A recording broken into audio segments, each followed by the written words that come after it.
Senhor, nós louvamos e te agradecemos por mais essa oportunidade que o Senhor nos concede de estar na tua casa. Senhor, abençoa cada um, ó Pai, que nesta noite ofertou para a tua casa, Senhor, Deus Santo. Aquele, ó Pai, que devolveu o teu dízimo, Senhor, maravilhoso. Que não falte o alimento na mesa do teu servo, da tua serva, Pai. Em nome de Jesus, que a janela do céu se abra, ó Pai. Cada dia mais, Senhor da glória. Pai,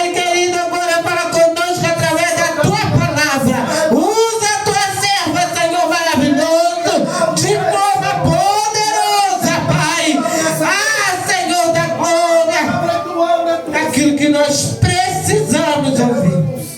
Fala conosco, Pai. Em nome de Jesus. Amém. Te Aleluia, Jesus. Glória a Deus.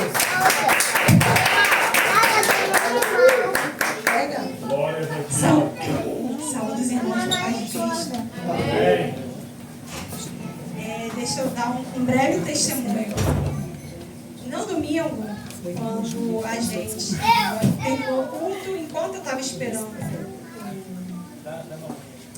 o Rupert chegar, eu estava a irmã Paula e Flávia estava ali no portão, e a irmã Paula falou assim: o inimigo vai tentar te parar para você não vir quinta-feira, não encerrar essa campanha. E eu fui para casa pensando nisso. Eu falei assim, meu Deus, tudo era para eu pregar no meio da campanha, e acabou que o pastor trocou as datas, no final das contas eu que vim encerrar a campanha. Eu falei assim, Jesus do céu, nunca preguei em campanha, ainda vou encerrar a campanha. E fica todo mundo esperando a expectativa da qual mensagem que vai terminar a campanha.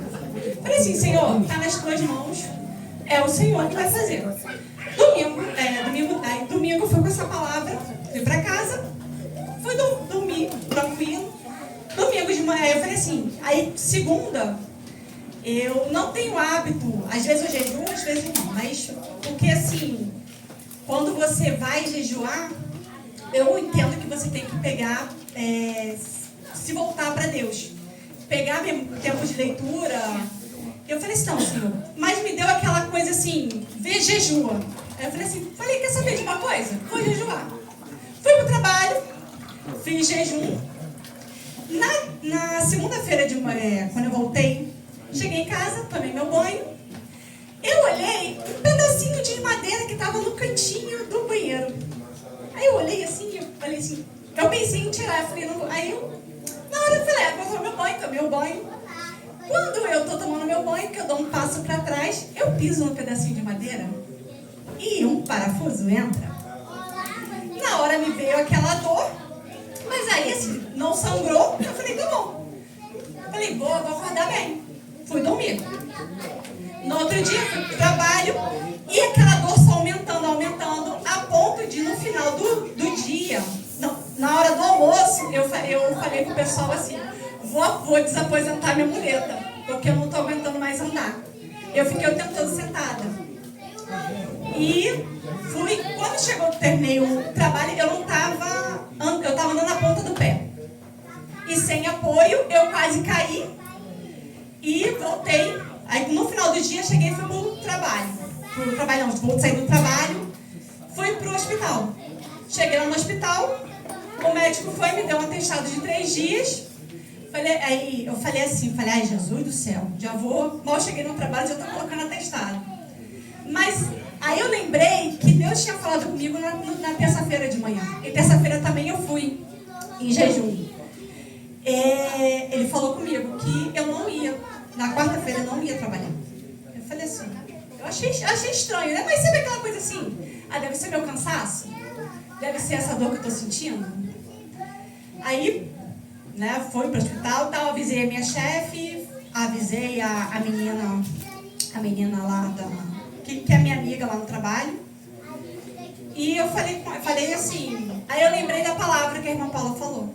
Eu falei, nem que eu pregue sentada, eu vou pregar. Porque o que Deus tem para falar, Deus vai falar. Nem que eu fale sentada. Eu não, ó, já cansei de ver pregação das pessoas sentadas.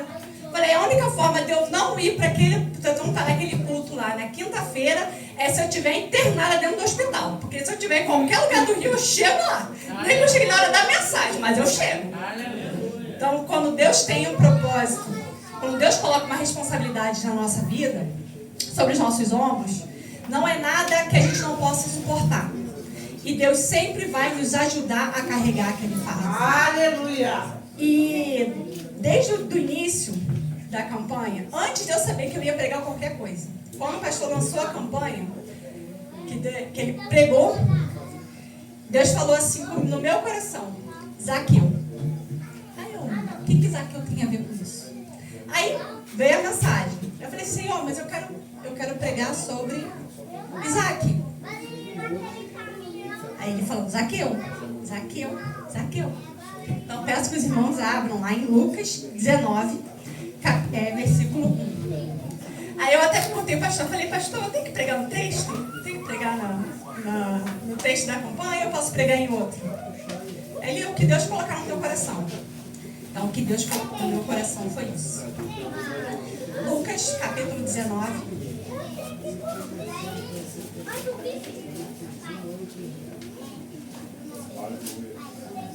Glória a Deus, aleluia.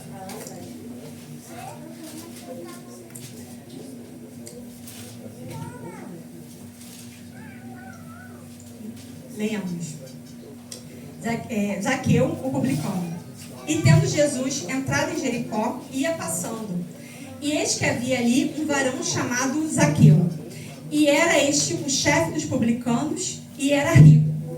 E procurava ver quem era Jesus, e não podia por causa da multidão, pois era de pequena estatura. E correndo adiante, subiu em uma figueira brava para o ver, porque havia de passar por ali.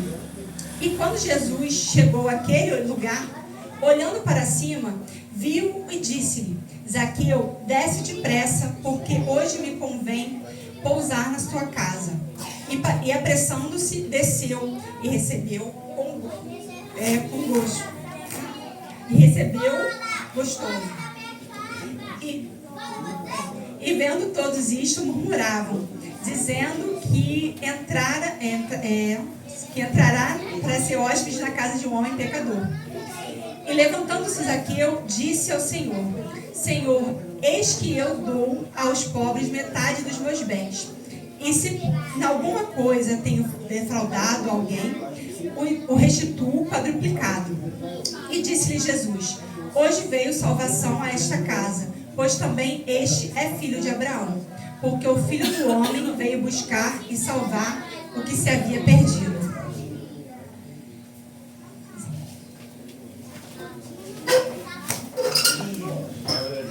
Aqui eu entendo, com a palavra que a irmã Paula me deu no final do culto, eu entendo uma coisa: não precisa de estar no momento do culto para Deus te entregar uma palavra e você dar à pessoa. Em qualquer momento, seja de madrugada, se você, assim que você vê que a pessoa, se não tem como falar com a pessoa, manda a mensagem, faz uma ligação, mas o que Deus mandou você falar, entrega. Porque quando Deus fala com você e você deixa de falar, aquele sangue recai sobre você. E quando você entrega, a tua parte você fez. Se Deus entregou uma mensagem para você, é porque Ele confia em você. Mesmo você sendo falho, pecador, mesmo você não valendo nada, porque nós não valemos nada. Cristo é o que vale tudo. É Cristo que transforma a nossa vida. É Cristo que nos enche e faz com que nós tenhamos valor. Porque você sem Deus, você não é nada. Mas você com Deus, você é tudo. É tudo que Deus quer. É a tua vida. Não é 10%, não é 20%, não é nem 99%. É 100%. Com Deus, ou é tudo ou é nada. O diabo, ele aceita pedaços seus. Porque cada pedacinho seu é de um demônio. Ou melhor, era de um demônio quando você servia lá no mundo. Hoje é tudo de Deus. E se você tem um pouquinho lá de fora, é porque você não tem Deus. Você não está com Deus. E aqui eu fiquei tentando entender o que Deus queria falar através desse personagem. Ora tão bem falado, ora tão mal falado. Né? Jesus e Zaqueu são protagonistas dessa história. Tem só Jesus ele pode dar salvação. E Jesus ele é o Filho do Homem que veio salvar os perdidos. A ação transformadora é justamente trazer a salvação a Zaqueu. Zaqueu também era filho de Abraão. Jesus ali passando, ele veio também trazer a salvação àquela pessoa específica, né, ali, Zaqueu.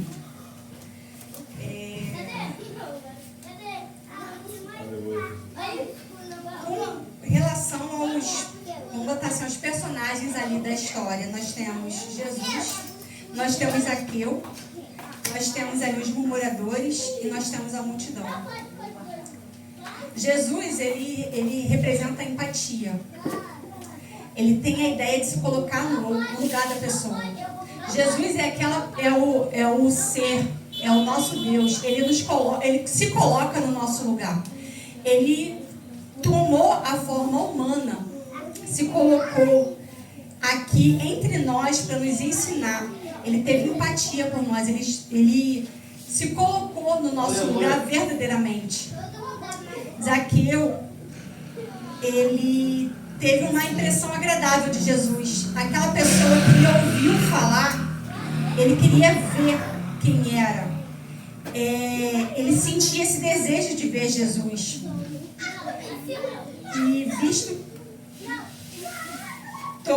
e todos nós podemos tomar o lugar de Zaqueu. Todos nós precisamos disso. De ser perdoados e reconciliados com Deus. Pelo menos uma vez. Tem pessoas que se reconciliam com Deus uma vez e nunca mais se afastam. Tem pessoas que passam pelos seus altos e baixos, mas estão ali na presença do Senhor. Tem pessoas que se reconciliam com Deus no leito de morte. Então ela não teve oportunidade de mostrar os seus frutos. E tem pessoas que às vezes caem e se afastam um pouco e daqui a pouco se reconciliam. Então, pelo menos uma vez, que essa seja a única vez que você se reconciliou com Deus, ou melhor, que seja a última vez, para quem acabou se afastando, que seja a última vez que você fique longe, tenha ficado longe de Deus. Os murmuradores, eles representam a antipatia, que é uma aversão espontânea, irracional e gratuita por alguém. Muitas pessoas têm antipatia por outras pessoas e não sabem nem por quê. Não sabem por quê. Simplesmente não vou com a cara de fulano. E quem é você para não ir com a cara de fulano, se fulano também é servo de Deus? Fulano pensa diferente de você. Você gosta de azul e fulano gosta de roxo. E aí? Somos todos filhos de Deus. Somos todos servos de Deus. Mesmo que fulano esteja seguindo um caminho errado, ora por fulano. Seja o exemplo de cristão para o fulano. Não crie essa antipatia que os murmuradores criaram ao reclamar porque Jesus ia para a casa de Zaqueu. Como se eles fossem muito mais santos do que o Zaqueu, que tinha uma má fama. E a multidão, ela representa a indiferença. Falta de interesse e atenção ao cuidado. A indiferença significa isso, é o descaso, o desdém. Também é o estado de tranquilidade, aquela... Você está aqui, você está indiferente à pessoa que está sofrendo. Isso, a pessoa está aqui do seu lado, sangrando, literalmente, e você não está nem aí, literalmente. Você está indiferente, é como se aquela pessoa não existisse. E quantas pessoas cruzam a sua vida no teu trabalho, na tua escola, no ponto de ônibus e estão presas no pecado e você é indiferente com relação a elas. Você não tem o amor de Cristo. Você está ali e não prova, não mostra o quanto Deus é santo, o quanto Deus ama aquela pessoa. Porque esse amor te alcançou um dia. E em relação, né, os personagens dessa história, Jesus, ele é o único que não pode ser substituído na história. Você pode ocupar o lugar de Zaqueu, você pode ocupar o lugar dos murmuradores, você pode ocupar o lugar da multidão.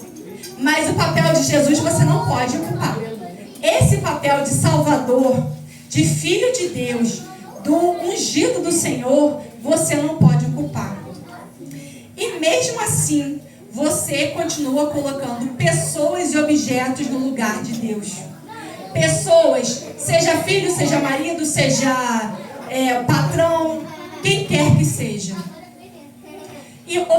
Ou coisas, um carro, uma televisão, uma casa. Você continua colocando essas coisas ou essas pessoas no lugar de Deus. Deus tem que ser o centro da sua vida. Deus precisa ser o seu centro de adoração. Não o seu filho, não o seu neto, o seu bisneto, o seu tataraneto. Não o teu filho, a tua filha, ou o seu marido, sua esposa. Nada pode ocupar o lugar de Deus. Porque o que ocupa o lugar de Deus se torna o seu Deus. Se torna aquilo, o objeto da tua adoração. Zaqueu, ele teve o papel de se esforçar em ver Jesus. Porque ele era de pequena estatura. Jesus, a Bíblia não costuma falar muito sobre a estatura de ninguém. Poucos personagens a Bíblia cita sobre o tamanho. Mas aqui, Zaqueu, a Bíblia faz questão de enfatizar que ele era de pequena estatura. Então ele teve que se esforçar para ver Jesus. Porque entre ele e o objeto que ele queria, havia uma multidão. Haviam pessoas impedindo ele de chegar e de ver Jesus. E ele teve, né, que se adaptar ali. Ele teve que encontrar uma estratégia para ver Jesus.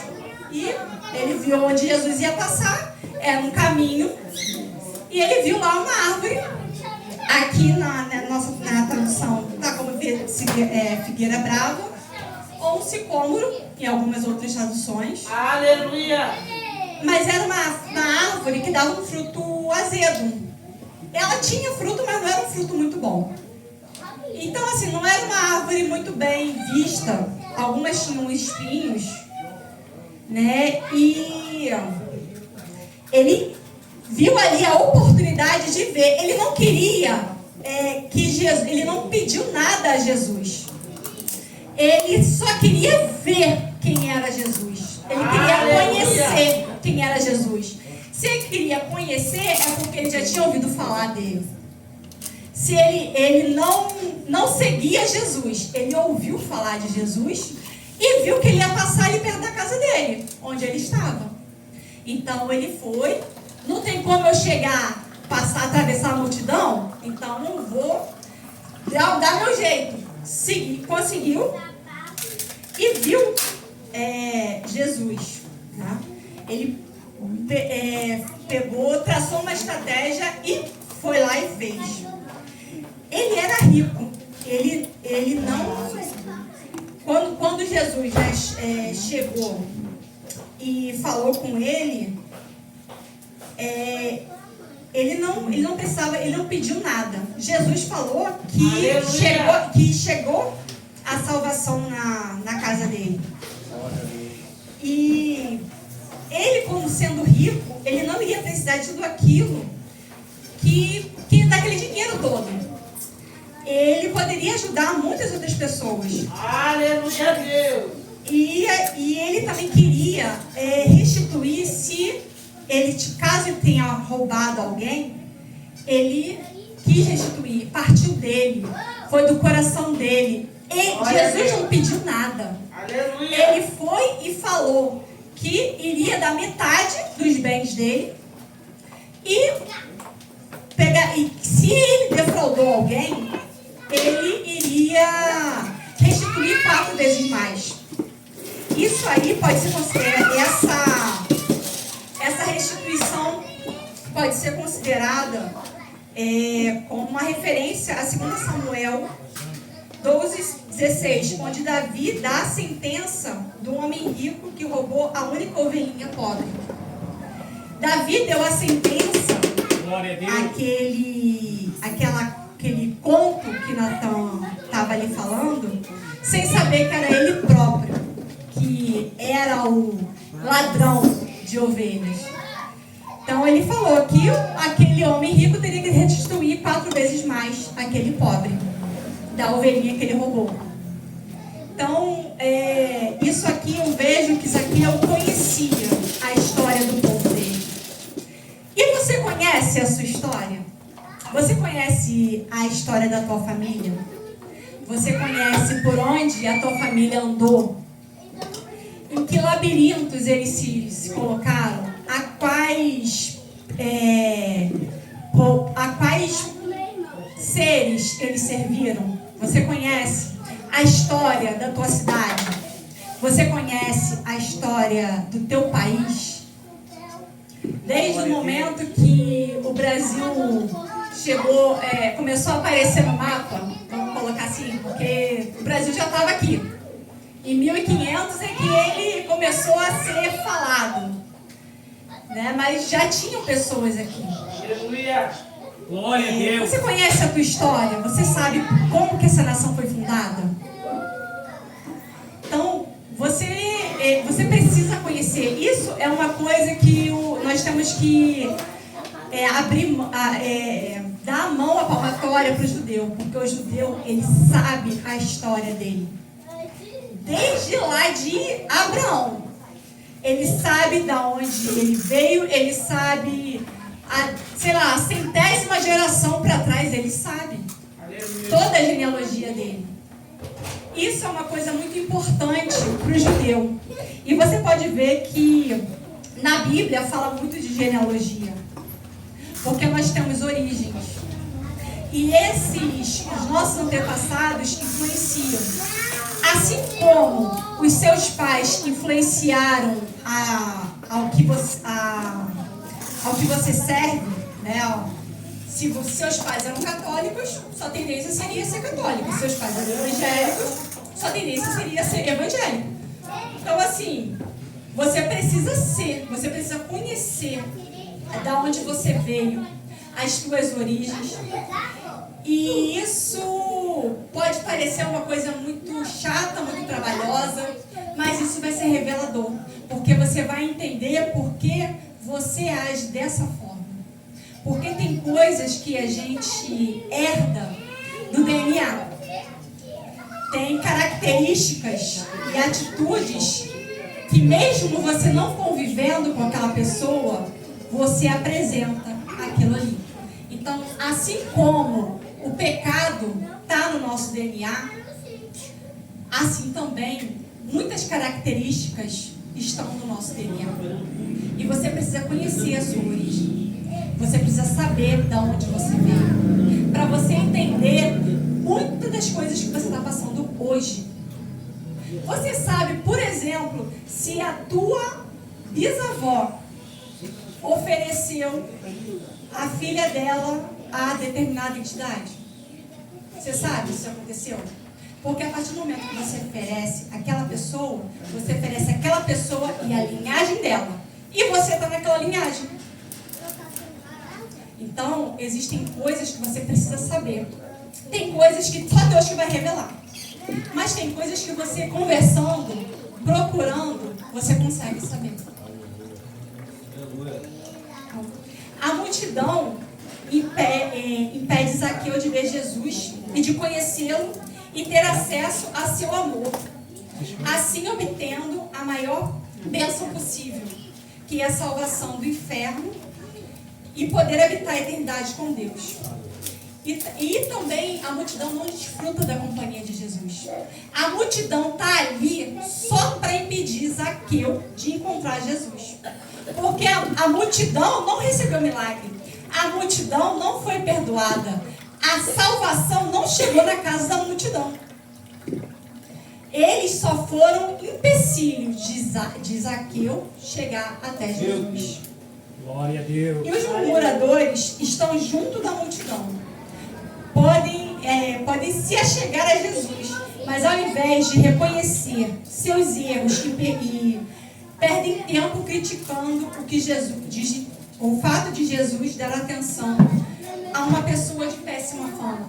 Porque Zaqueu era publicano.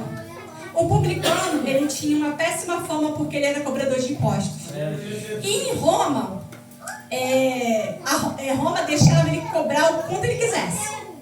Então, se ele, sei lá, fosse R$100 e ele quisesse cobrar R$200, ele cobrava R$200. Dava a parte de Roma, Roma ficava feliz e ali muitos enriqueceram. Mas a Bíblia diz aqui que ele era rico. Então, eu acredito que ele não enriqueceu por causa de ser cobrador de impostos. Ele já era de uma família rica, foi lá e comprou esse direito de ser publicano. Não bastasse isso, ele era o chefe dos publicanos, ou seja, ele era o maioral. Ele era o que mandava em todo mundo. Então, se ele mandasse cobrar 3x, eram 3x que todo mundo cobrava. Então, ele mandava em tudo. E aqui no versículo 8, diz assim: E levantando-se Zaqueu, disse ao Senhor: Senhor, eis que eu dou tudo aos pobres, metade dos meus bens, e se em alguma coisa tenho defraudado alguém, o restituo quadruplicado. O coração de Zaqueu está muito arrependido e a salvação chega à casa dele. Não porque Jesus está ali na frente dele, porque Jesus estava na frente de muitas pessoas. A multidão ali viu Jesus. A multidão ouviu Jesus falando. Mas porque Zaqueu tem um arrependimento sincero. Muitas pessoas encontraram com Jesus, mas nem todas alcançaram a salvação. Aleluia! A multidão está ali, vê Jesus, ouve Jesus, mas não alcança a salvação. Meu Deus! E nesse ponto, nós temos que pensar quem nós somos. Nós somos Zaqueu, nós somos a multidão, ou nós somos os murmuradores? Nós somos quem que nós nos colocamos ali, em qual papel que nós nos representamos na nossa vida. Aqui no versículo 9,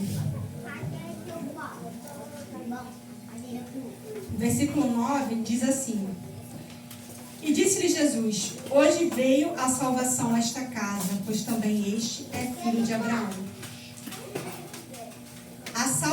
Na Bíblia, a salvação, ela significa você ser liberto do pecado e das suas consequências. Aleluia! Glória a Deus. Que é a morte eterna. Porque o maior problema, a maior consequência do pecado é a morte eterna. Não é a falta de dinheiro, não é a falta de marido, a falta de esposa, a falta de filho. Não é as faltas que nós temos aqui. É a morte eterna. E é um ato, a salvação é um ato que é de Deus, é um ato de Deus. Não é dom merecido. Nós não merecemos. Nós, por graça, é que é nos oferecido a salvação através de Cristo. Aleluia! Libertação do pecado. A Bíblia ensina que o pecado é a causa da morte espiritual e da separação de Deus. A salvação, portanto, ela nos libera dessa situação. E quantas pessoas estão dentro da casa de Deus, mas estão espiritualmente mortas? Aleluia. Glória a Quantas Deus. pessoas Aleluia. acham que estão vivas e na verdade elas estão mortas? Quando você vai para o âmbito espiritual, eu costumo falar que são zumbis. Acham que estão vivos, mas não estão. E essa libertação do pecado é só Deus que pode nos dar. A graça de Deus, ela não é algo que é ganhado por meio de boas obras ou merecimentos, né, ou méritos. É um dom de Deus, é uma oferta gratuita que é aceita pela fé em Jesus Cristo. A graça de Deus, ela nos alcança quando Cristo nos alcança. Cristo, ele é o ponto central da salvação. Ele morreu na cruz pelos nossos pecados. A fé, ela tem uma importância na salvação, porque você não consegue se salvar por você mesmo. É através de Cristo, é através da fé em Cristo. E quando a salvação chega, há uma mudança na sua vida. Ali, Zaqueu, ele tomou uma atitude. Ele resolveu dividir o que sobrava para ele. Ele não ia usar aquilo tudo para o resto da vida dele. Ele poderia abençoar muitas outras pessoas. Cristo mesmo falou que os pobres nós sempre teríamos por perto. Então, o que é hoje não é diferente do que era naquela época. As pessoas, elas têm necessidades. E quando Deus nos abençoa, Deus nos torna prósperos. Porque a prosperidade não tem a ver com dinheiro, quantidade de dinheiro. Tem a ver com o dinheiro dá ou não. Porque tem pessoas de salário mínimo que são prósperas e tem pessoas que ganham 20 mil por mês e são miseráveis. Então, assim, prosperidade não tem a ver com quantidade, ali, com o final, com o valor ali. Tem a ver com o multiplicar do seu dinheiro. Porque, às vezes, você ganha salário mínimo, você paga as suas contas, você ajuda outras pessoas e, no final, você não tem dinheiro para ir ali em Búzios dar uma volta. Mas você está com as suas contas pagas, tem comida na tua mesa. Você tem condições de ir para a igreja, seja a pé ou seja de ônibus. Então, você é uma pessoa próspera. Não espera Deus te abençoar com um salário de 10 mil para achar que você é próspero. Seja próspero no seu pouco. Porque se você não for fiel no seu pouco, você não for próspero no seu pouco, não adianta você ter muito. Porque você ganha muito e você também gasta muito. Então, se você ganha R$1.500 por mês e gasta 3 mil, não adianta, você pode ganhar 6 mil, mas você vai gastar 12, porque você tem a capacidade de multiplicar o seu gasto, entendeu? Então, assim, nós temos que aprender a viver com aquilo que Deus nos dá. E Zaqueu sabia que o que ele tinha era muito. Então, se ele desse a metade de tudo ali, ele não ia fazer falta. Ele ia continuar sendo rico. E quando Deus pede alguma coisa para você, Ele vai te dar condições de cumprir aquilo. Se Deus te pedir o teu salário todo, pela fé, dê o teu salário. Como você vai pagar as contas, aí é você e Deus. É a tua fé em Deus. É tua fé em Deus.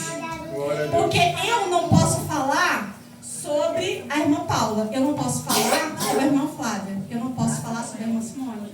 Eu não posso falar da vida dela com Deus. Eu posso falar do que Deus fez comigo. Eu posso falar do que Deus me pede. E eu posso dar o testemunho da minha vida. Eu não posso falar. Uma vez eu fiz isso, porque eu fiz e Deus me abençoou. Faz você também. Agora, se Deus te pediu, obedeça.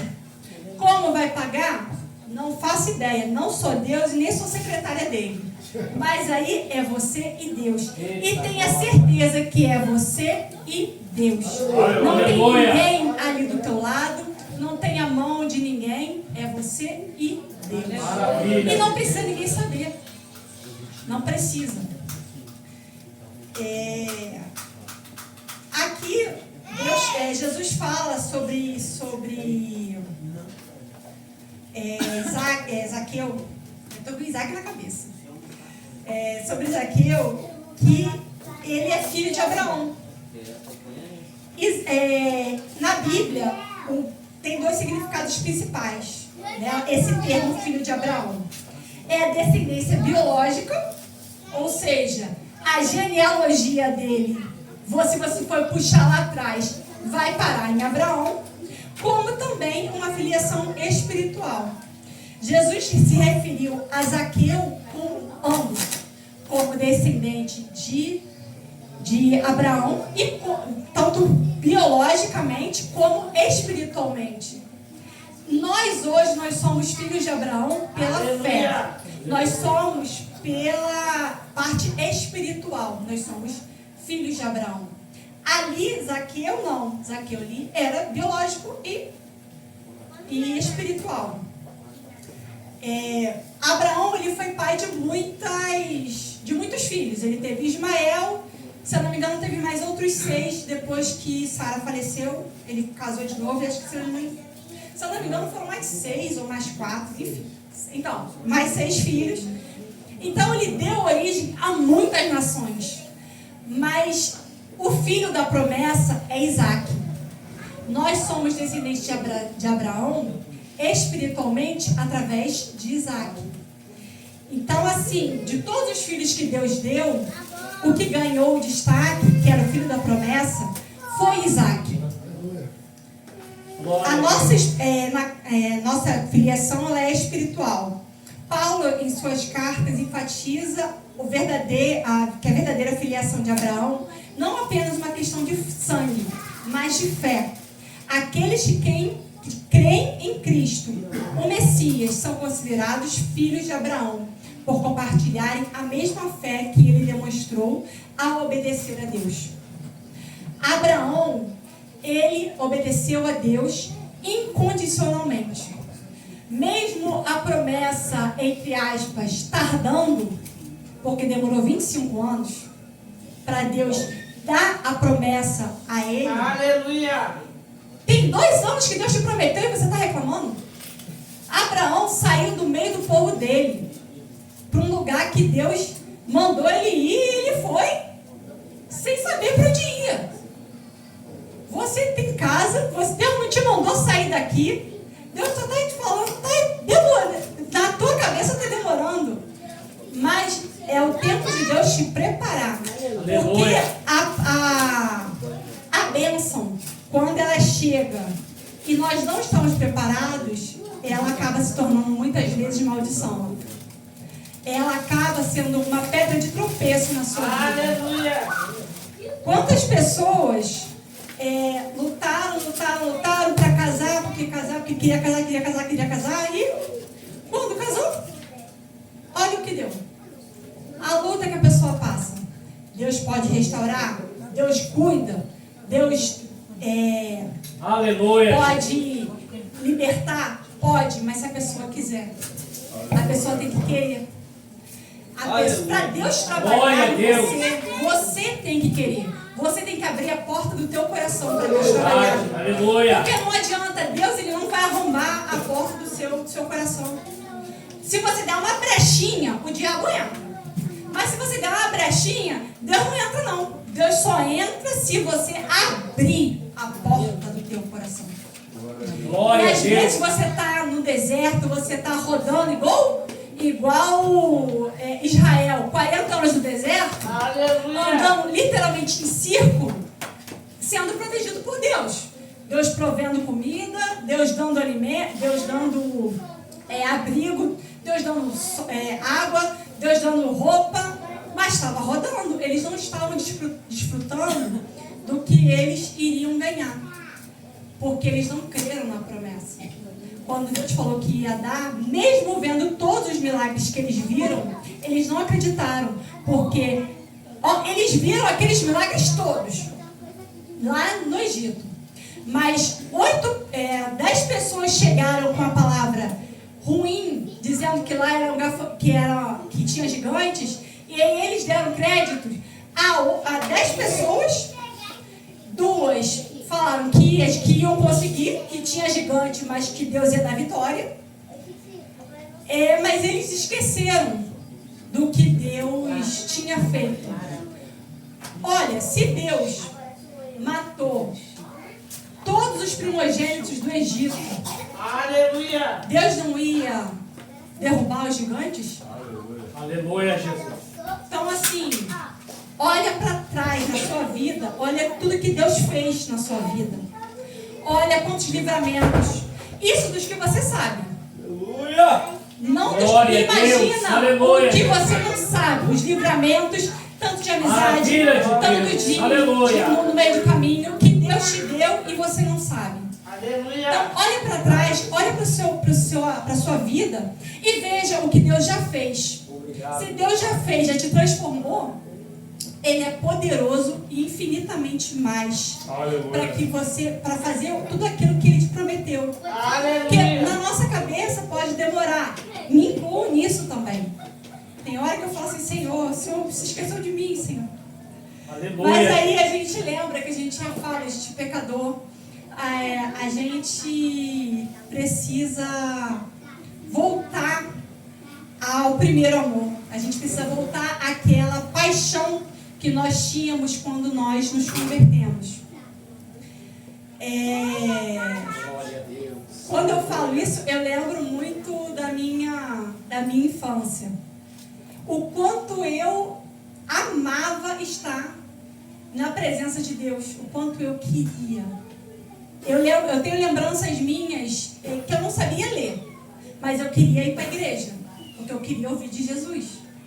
E então são sementes que você deve plantar nos seus filhos, nos seus netos, porque são coisas que vão ficar para o resto da vida neles. Então não espere chegar na adolescência para querer falar de Jesus, porque aí mesmo que ele não vai ouvir. Chegou na adolescência, o que ele ouviu e guardou, mesmo que se rebele um pouquinho, a palavra está ali lançada. Mas se você não falar enquanto é criança, na adolescência aí mesmo que não vai te ouvir. Aleluia. Glória a Deus. Então, Aleluia. Jesus, ele é o Filho do Homem. Ele se apresenta como o Filho do Homem. Na Bíblia é um título que Jesus usa para se referir a si mesmo como condição humana, uma ligação com a humanidade. Então, Jesus, mesmo sendo Deus, ele se fez homem. Então, ele é o Filho do Homem, ele é o Filho de Deus que se encarnou. É um contraste da divindade com a humanidade. Nos evangelhos, né, Jesus usa frequentemente o título Filho do Homem ao falar de si mesmo, destacando a missão de sofrimento e morte, bem como a sua ressurreição e retorno futuro. O uso do termo Filho do Homem é importante porque indica que ele não apenas era Deus, mas também um homem que vivia entre os homens e sentia as suas dores e compreendia as suas dificuldades. E os profetas, não lembro-se todos, mas grande parte dos profetas se referem ao Messias como o Filho do Homem. Então, quando Jesus se declara como Filho do Homem, ele está lembrando aos judeus que sabem a história deles, sabem as promessas do povo e conheciam a promessa do Messias. Ele está ali se declarando como o Messias, o Filho de Deus. Ele não precisava falar, eu sou o Messias. Era só ele se referir. Eu sou o Filho do Homem. O Filho do Homem veio salvar o que se havia perdido. Ele não precisava dizer o nome, o título dele, Porque o povo para o qual ele estava falando, mesmo os que não eram fariseus, para a multidão conhecia a palavra de Deus. A multidão ia nas sinagogas, conhecia, porque isso aí era uma coisa que Deus mandou lá na lei. Que todos conhecessem a palavra de Deus. Então, todos conheciam a palavra de Deus. Todos eram alfabetizados? Não sei. Não posso dizer porque eu não estava lá. Mas eles conheciam. Os escribas e os fariseus, eu sei que eles eram alfabetizados. Mas, mesmo que você não saiba ler e escrever, você ouve. E se você for lá, se você fosse na sinagoga, ou aqui, você vem para o culto, você escuta a palavra de Deus. Você ouve. Glória Você a Deus. vai aprendendo sobre Deus. Deus vai falando com você. Então, não seria uma desculpa não saber ler. Seria um a mais, porque aí você poderia ler o rolo, que era sagrado, e eram poucas pessoas que colocavam a mão. Então, assim, tinha uma série de regras para você poder conseguir fazer a leitura. E hoje em dia, a Bíblia na casa de muitas pessoas está jogada pelos cantos. Você tem 5 Bíblias e não usa nenhuma, porque está toda cheia de poeira. Então, assim, mas naquela época não, era uma coisa muito cara, muito importante. E quando você ia para a sinagoga, a pessoa que ia ler, ela tinha todo um preparo para poder abrir o rolo, poder ler. E quem estava sentado ouvindo também tinha todo um preparo. E a pessoa prestava atenção em cada palavra, cada detalhezinho que era falado e depois era explicado. E Aleluia, Jesus. aqui nós podemos entender com essa história que Jesus ele vai ao encontro dos afastados. Todos aqueles que estão longe de Deus, Jesus vai ao encontro. Ali foi Jesus propriamente dito. Ele foi, né, ali até Zaqueu. Jesus ele vai ao encontro, ele acolhe e faz bem ao próximo, sendo o nosso maior exemplo de vida cristã.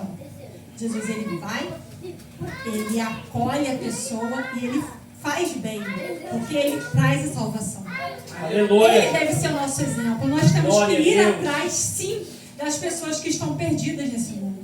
Nós temos que acolher essas pessoas e nós temos que fazer o bem para elas. Nós temos que, às vezes, tirar, assim, do nosso. Às vezes você tem 2 quilos de arroz, dê 1 quilo para alguém. Tá numa campanha aqui, Senhor, eu só tenho 1,5 lata de óleo, a que eu estou usando e a que está fechada.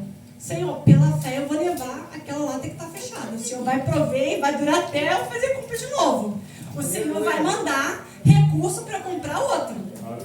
Nós precisamos exercitar a nossa fé.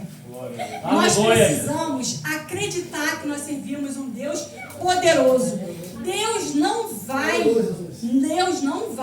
te dar R$1 milhão na tua conta. Tu não vai dormir depois de ter passado os 40 dias em jejum e oração no monte, pedindo para Deus te dar R$1 milhão e você vai voltar do monte e Deus vai te dar. Não vai. Deus ele vai te dar à medida que você for trabalhando, que você for conquistando. Deus ele vai te prosperando. E à medida que você vai crendo, sendo fiel nas coisas dele e fazendo o que ele manda você fazer. É verdade, Jesus. Porque ajudar o próximo, além de ser um bem que você faz àquela pessoa, é um bem que você faz ao próprio Jesus. Porque Jesus fala que quando você dá um copo de água, quando você alimenta, quando você veste, a qualquer pequenino dele, qualquer filho dele, você está fazendo para ele. Então, mas a pessoa, sei lá, é um cachaceiro. Glória a Deus. Não importa, não importa. O que importa é você fazer de coração.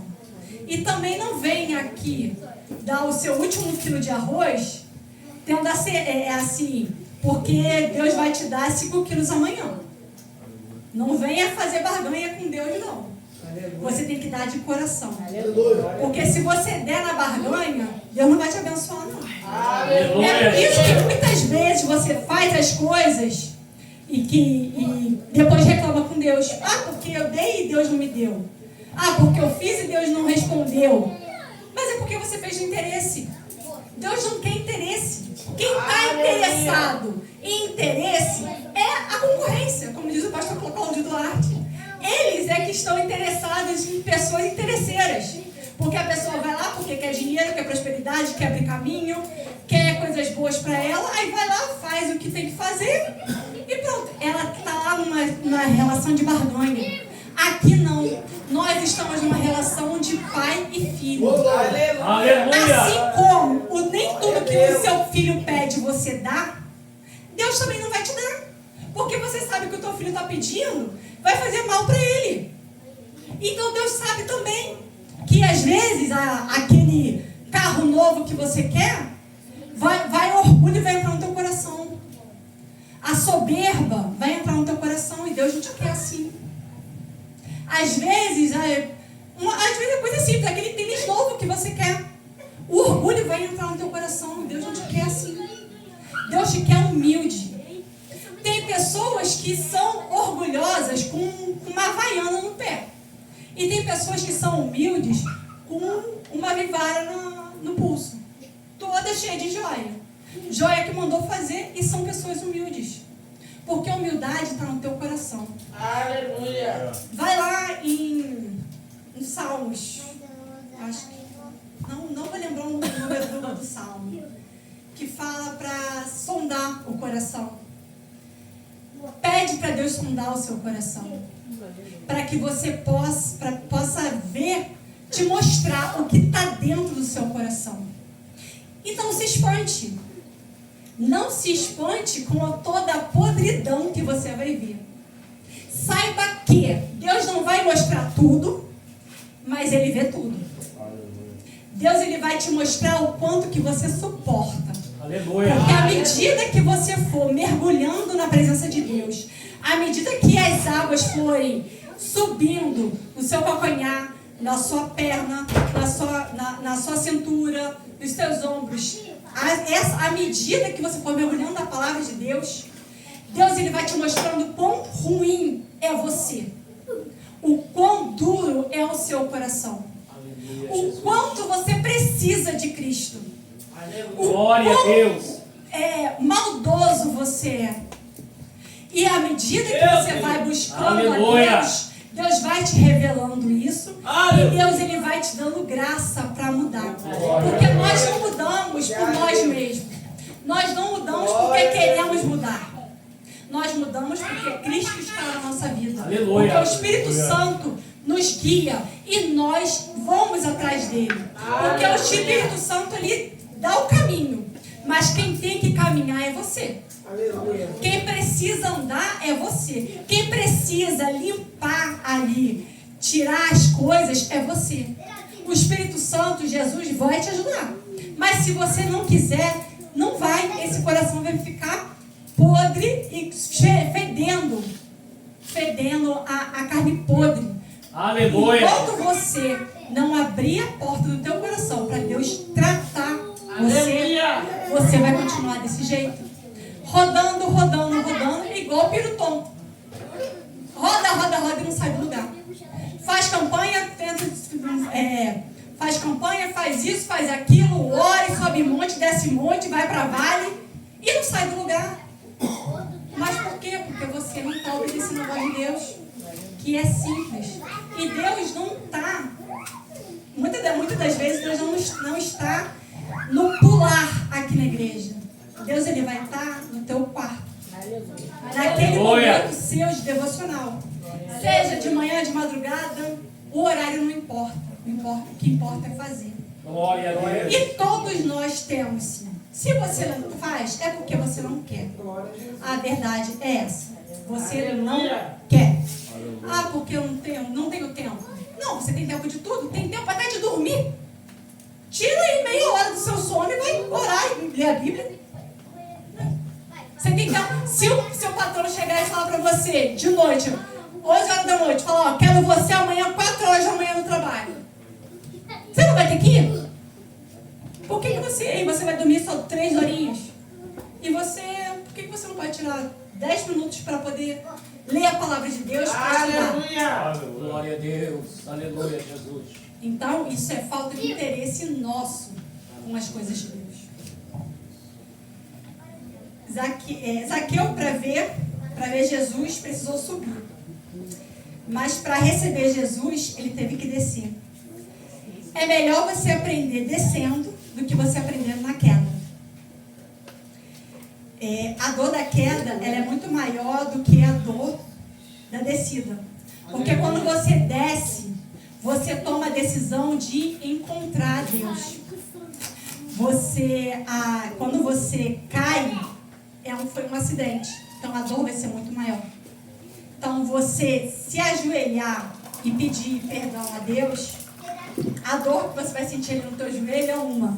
Agora, se você estiver na rua, escorregar e bater a cabeça no chão, a dor vai ser muito maior. Então, a dor de você descer, se humilhar diante de Deus, não é se humilhar diante dos homens, é se humilhar diante de Deus. Porque aqui na nossa igreja, os nossos pastores, eles representam a Deus, né? A Jesus como quem guia aqui a igreja. Aleluia. Mas quando você se conserta diante de Deus, você não está se consertando diante de homens. Você está se consertando diante de Deus. E é isso que você precisa ter em mente. Que o que você faz aqui não é para os pastores, é para Deus. Aleluia. Glória a Deus. Aleluia. E Maravilha de Deus. Espírito da verdade. Aleluia. quando você desce com um propósito. Um propósito de mudar, de restaurar, de transformar a sua vida. Mas quando você cai por uma proposta. A proposta te faz cair, mas o propósito te faz descer. Todo mundo que cai por uma proposta. Mas todo mundo que se humilha diante de Deus, se humilha por um propósito. E todo mundo Glória que a Deus. subiu, Aleluia. Deus fez descer. Lembra lá de Nabucodonosor? Quando o orgulho encheu o coração? E ele declarou toda ali a Babilônia. O orgulho entrou. O que Deus fez? Colocou ele como bicho. Literalmente ele ficou 7 anos comendo capim. Literalmente. Entende? Então assim, quando o orgulho entrou em Satanás, Deus expulsou ele do céu. Aleluia. Quando o orgulho entra na vida de alguém, Deus o abate. Pode até para os nossos olhos demorar um pouquinho, mas Deus abate o orgulhoso. E todo mundo, todos os que desceram, Deus fez subir. Todos que se humilharam, Deus fez Deus exaltou. Aleluia. Porque ele se humilhou diante de Deus. Não foram as pessoas que se humilharam. Porque quem se humilha diante de Deus, Deus exalta. Não é a pessoa que é humilhada pelos outros. É quem se humilha diante de Deus. Quando você se humilha diante de Deus, Deus o exalta. Deus o abate. Deus Aleluia. o levanta. Zaqueu, mesmo sendo rico, teve a necessidade de buscar a Jesus. Riqueza não é tudo. Conhecer Jesus, sim. Mesmo tanto riqueza não é tudo que Zaqueu, no mesmo momento, deu metade do que ele tinha. Porque ele sabia que não ia fazer falta. Ele procurava ter Jesus, mas não podia ver por causa da multidão. Mesmo com aquelas dificuldades que ele teve, ele conseguiu, traçou uma estratégia e foi. Aleluia. E Zaqueu foi obediente e recebeu Jesus com alegria. E prontamente ele obedeceu sem questionar. Jesus mandou ele descer, ele desceu e pronto. Jesus falou que ia para a casa dele, ele abriu o coração e recebeu Jesus. E ali o coração dele estava tão aberto a Jesus que partiu dele essas mudanças de conduta. Porque ele fala, né, tanto de abençoar os pobres. Acredito que ele, como judeu, ele dava suas esmolas, porque isso aí era uma prática comum dos judeus. Mas quase ninguém abria mão de metade do que tinha. Não vou dizer que ele foi o único, mas acredito que um dos poucos que tinha feito isso. Glória a Deus, aleluia. Ele também falou que iria restituir se ele defraudou alguém. Então, assim, acredito que ele tenha feito, sim. Mas quem faz, quem faz esquece. Quem foi lesado, não esquece. Então, aquela pessoa ia lá, procurava ele, e ele, sem questionar, sem nada, ia devolver. Porque hoje em dia, a palavra do ser humano, ela não vale nada. Ou praticamente nada. Aleluia, Jesus. Naquele contexto ali, tudo que ela falado, a pessoa cumpria. Mesmo que fosse prejudicada. Mas ela cumpria o que tinha que ser feito. E Glória a Deus. ali, Zaqueu, ele teve a mudança de vida, porque ele escolheu ver Jesus, traçou uma estratégia e conseguiu. Ele não queria falar com Jesus, mas ao ver o coração dele, Jesus foi até ele. E Jesus se convidou, mas Jesus se convidou para a casa dele porque o coração já estava aberto. Porque Jesus já queria. Glória a Deus. Jesus, ele quer entrar no nosso coração. Aleluia. Ele quer estar conosco. Glória a Deus. E quanto Maravilha mais de você Deus. se coloca diante de Deus, Oh, glória. mais ele se revela a você. Maravilha. E assim eu agradeço a minha oportunidade. Deus santo, aleluia, Deus. Glória a Jesus. Aleluia.